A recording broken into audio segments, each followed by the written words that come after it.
Dan, Ashley, we've been providing updates all morning here in Charlottesville. UVA police actually just tweeted that folks here in the city should expect an extensive search on the grounds of UVA and that people should anticipate seeing an increased level of police activity as they are still searching for Christopher Jones. Some other updates from UVA President Jim Ryan. We learned that Jones, as described by Ryan, is, quote, one of our students. So that kind of gives us a little bit more background into the nature of this case. He also mentioned in a recent update just about a half hour ago that classes will be canceled today. That comes as there is still a shelter in place for UVA students and really just the residents of Charlottesville, again, as authorities are still searching. Two major updates here just within the last half hour. Halfway through a news conference with law enforcement officials and university leaders, authorities announced that they had arrested Chris Jones and he was in custody roughly 12 hours after he allegedly shot 5 UVA students. Well, we're standing at where the flood line has pushed us back here in the Cape Story by the Sea neighborhood here in Virginia Beach. We were standing about a football field's length at the end of the street where it met the marsh, and you can see some folks are just trying to enjoy what they can from this nasty weather. Wayne Lynch says he will hire a new attorney and plans to renegotiate the settlement with the city of Virginia Beach. He tells 13 News Now he has parted ways with his case attorney for the suit and former Lieutenant Governor Justin Fairfax. One of the biggest takeaways from yesterday's surprise announcement is that Wayne Lynch says he's terminated former Lieutenant Governor Justin Fairfax and case attorney who helped him secure that $3 million settlement agreement. A legal expert we talked with today says that's not normally a move you'd see when a case is almost pretty much over. As we reported yesterday, changing attorneys at this stage in a case isn't exactly common, but court documents show what may be behind this decision. Do you believe you've made every effort to fix the building and bring it up to code? You mentioned some of those statistics in the courtroom. Yes, we have invested over $2 million. Ben Weinstein showed up to court for the first time since the condemning of the Seaview Lofts apartment building. New inspections still reveal new problems more than 1 month after safety violations forced residents out of their homes. In court, Weinstein, the owner, called the building a, quote, terribly neglected one when he first bought it 2 years ago, and added he's invested millions into its renovations. We're doing the best we can, and we keep, But the building still isn't fixed. Weinstein also alleged Friday. Are you able to discuss how many tenants were not paying rent at the time of the condemnation? We'd heard some issues about that. Saying many residents weren't paying rent. A majority.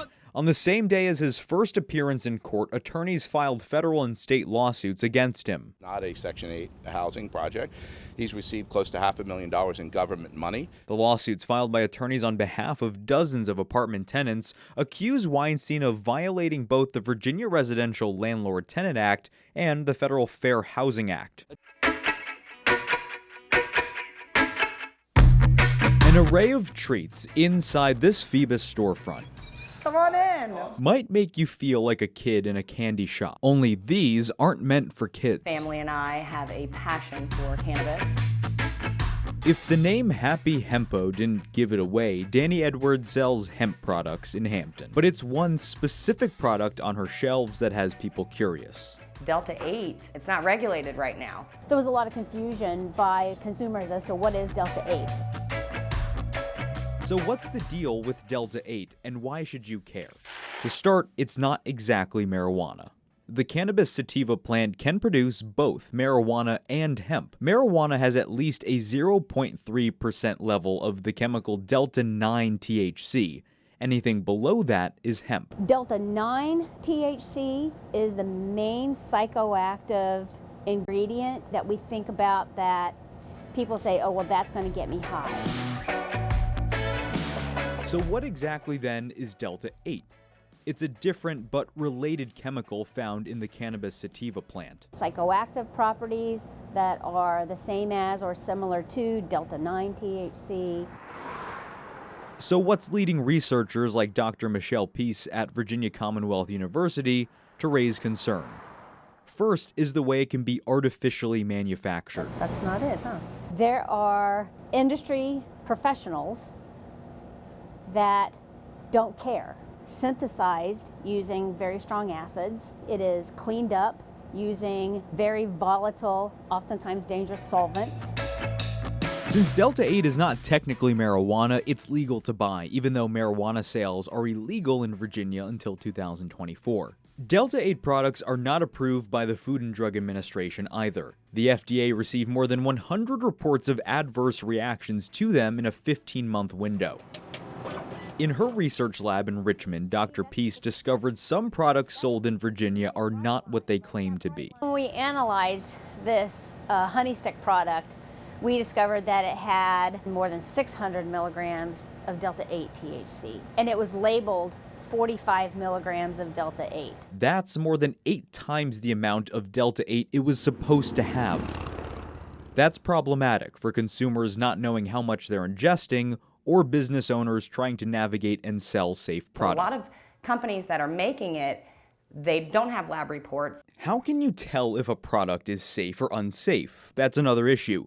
Lab reports can go a long way, but are not an exact science either. And I've scanned a QR code and it comes up as some website, but no COA report. Whether you're a seller or a skeptic, the common ground is better regulation to keep Virginians safe. Unfortunately, each state is still left trying to figure it out for themselves. It needs to be verified and validated by a third-party independent. In Hampton, I'm Alex Littlehales for 13 News Now. Go. The test is a lot harder than people think it is. There's a strategy behind it.